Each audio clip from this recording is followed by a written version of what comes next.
নেশার কবলে পড়ে বহু জীবন ধ্বংস হয়ে যাচ্ছে। নেশায় আসক্ত হবার পর চুরির প্রবণতা বৃদ্ধি পাচ্ছে, পাশাপাশি পারিবারিক কলহ সৃষ্টি হচ্ছে।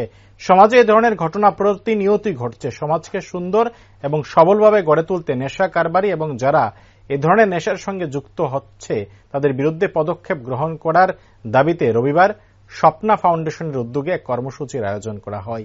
সমাজকে আরো সচেতন করতে এবং দায়বদ্ধ করতে এদিন এক র্যালির আয়োজন করা হয় এবং সেই র্যালির মাধ্যমে সমাজের সকল অংশের মানুষকে এ ধরনের কর্মকাণ্ডে সামিল হওয়ার আহ্বান রাখা হয়।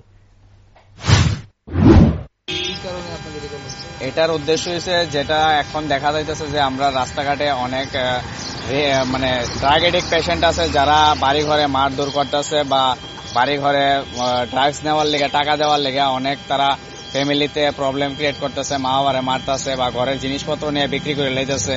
এরকম অনেক কিছু আমরা পরিবারে দেখা যাইতেছে বা আমাদের পাড়ার মধ্যে বা আমাদের সমাজে বিভিন্ন ঘরের মধ্যে এখন এই জিনিসটা কমন জিনিস হয়ে গেছে। তো এটারে বদ্ধ করার লক্ষ্যে যারা বিক্রি করতেছে এটা বা যারা এরকম ড্রাগস নিতে আছে তারা লিখে সমাজটা নষ্ট হয়ে গেছে। তারা বিভিন্ন ধরনের শহরের মধ্যে ক্রাইম করতেছে, বিভিন্ন ধরনের তারা স্ন্যাচিং করতেছে বা বিভিন্ন অনেক ধরনের ক্রাইম করতেছে। তো ওই জিনিসটা যাতে বন্ধ হয়ে যাবে, ওই জিনিসটার লেগে আমরা এই পদক্ষেপটা নিয়েছি স্বপ্না ফাউন্ডেশন থেকে, যাতে এটা আগামী দিনে কারোর ঘরে এখন তো যারা ঘরে আছে এখন হয়তো বা 10টা ঘরের মধ্যে 5টা ঘরের মধ্যে আছে বা 3-4টা ঘরের মধ্যে আছে, এটা যাতে নেক্সট আরো না ছড়ায় বা যারাই বিক্রি করতেছে এটা যাতে বন্ধ করে দেয়।